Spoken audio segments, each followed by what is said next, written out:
un gusto en saludarlo. Muchas gracias por su tiempo. Es un honor estar con usted, que es una autoridad mundial en el tema metropolitano. Su visión sobre Santa Cruz, sobre la metrópoli cruceña, va a poder permitirnos orientar y darnos luces para poder enfrentar un tema tan urgente y tan importante como es el tema de la región metropolitana cruceña. Agradezco por su tiempo para poder acceder a esta entrevista con la siguiente pregunta: ¿cuál es el rol de las ciudades intermedias que están dentro del sistema de ciudades? ¿Cómo se integran estas metrópolis a nivel mundial? ¿No? Ese es un problema que tenemos en Santa Cruz también.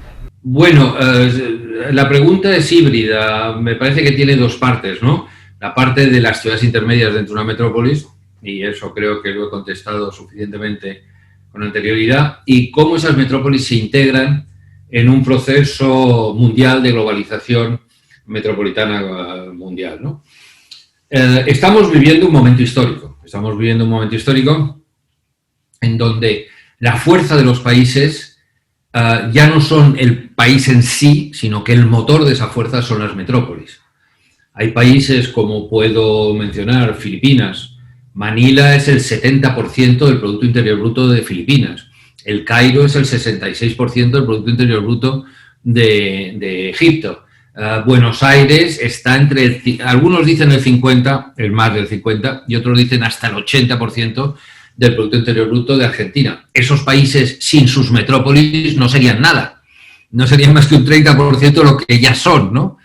Y por lo tanto son las metrópolis las que verdaderamente posicionan a los países internacionalmente y tienen una enorme fuerza económica, y los gobiernos intentan no darles la fuerza política que correspondería a su fuerza económica, porque entonces tendrían un peso muy fuerte en la política nacional, ¿no? Pero esas metrópolis tienen ya no solo que pensar en el país al que pertenecen, sino pensar en su posicionamiento en una globalización, ¿no? Y entonces hay una jerarquía de grandes metrópolis mundiales que las más potentes, pues las cosas que no quieren hacer porque no generan suficiente valor añadido y consecuentemente riqueza, se las dan a hacer a otras metrópolis de rango inferior.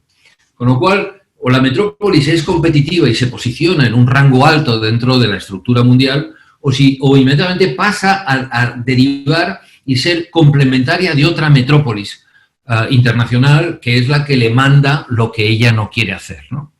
Hay una frase argentina que a mí me gusta mucho, que dice: cocodrilo que se duerme se convierte en cartera.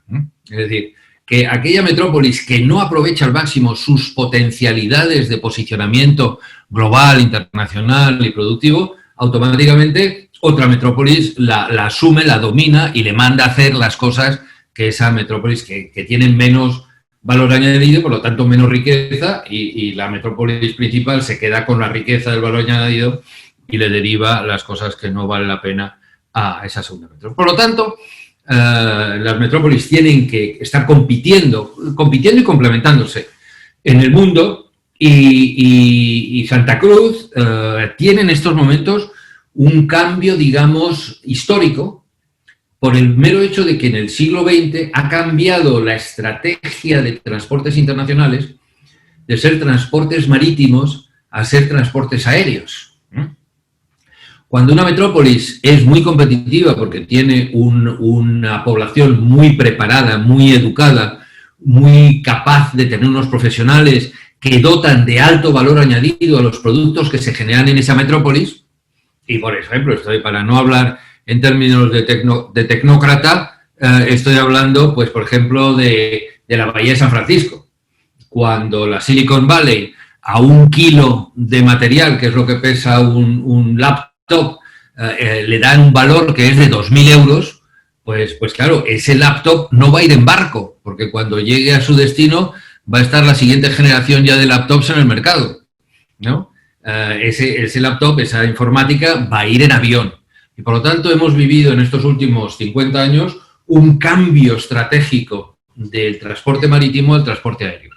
Entonces ahí Santa Cruz estaba muy mal posicionada para el transporte marítimo, evidentemente en mitad del continente, entre dos ecosistemas complejos como es la Amazonía, vamos,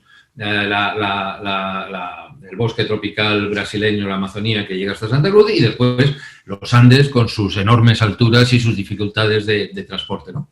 Pero claro, en estos momentos esa posición estratégica, que normalmente los técnicos llaman ventaja de localización, ha cambiado radicalmente porque Santa Cruz está en mitad del continente sudamericano.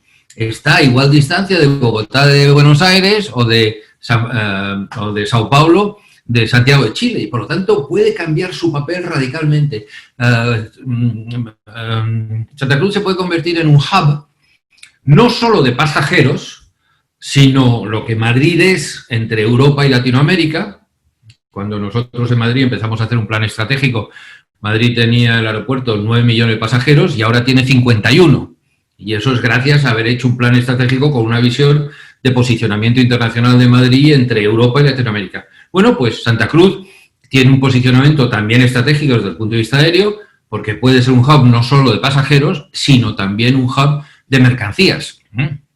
Y entonces lo que hay que saber es darle a esas mercancías no solo el valor logístico, que puede ser que da un hub porque es rotura de carga y por lo tanto recomposición de los paquetes y de los aviones que van de un lado para otro, sino también aprovechar que el producto pasa por ahí para dotarle de un valor añadido a ese producto con una transformación local y después vuelve a salir en avión, ¿no?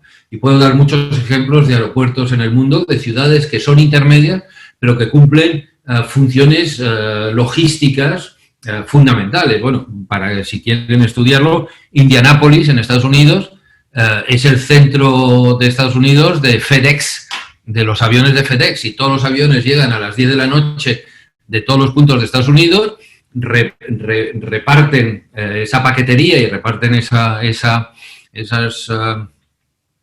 cartas, y a la 1 de la madrugada todos esos aviones vuelven a salir para todos los puntos de Estados Unidos. Y Indianápolis no es una metrópolis importante, pero ha cumplido esa función por su localización, un poco al sur de Chicago, de poder ser el hub de la paquetería de FedEx, y eso es importantísimo. Por lo tanto, creo que Santa Cruz tiene el momento histórico de darse cuenta que eso ya ha cambiado y que tiene una posición de localización muy importante, y hacer lo necesario para aprovechar al máximo. Y yo veo que lo necesario para aprovechar al máximo pues es un sistema aeroportuario más eficaz, que tenga una ampliación de sus terminales y de sus pistas, aunque ahora no sea todavía necesario, porque aunque no sé el volumen de tráfico de pasajeros de Santa Cruz, seguramente no es necesario por ahora una segunda pista, pero para cuando sea necesario hay que tener el suelo reservado, porque si no, cuando sea necesario no habrá suelo y no se podrá hacer. Y otra metrópolis que no se ha dormido y que no se ha convertido en cartera habrá tomado esa posición en lugar de Santa Cruz, ¿no? Por lo tanto, reservar la segunda pista, reservar las zonas de los conos de vuelo para que sea perfectamente posible los aviones salir y tal sin dañar a las residencias por ruidos o por peligrosidad, ¿no? Y también generar alrededor del aeropuerto las zonas industriales, empresariales, de oficinas, ciudad aeroportuaria, logística, etcétera, etcétera, que completen y que aprovechen todo ese tráfico aéreo para el beneficio económico de Santa Cruz, ¿no?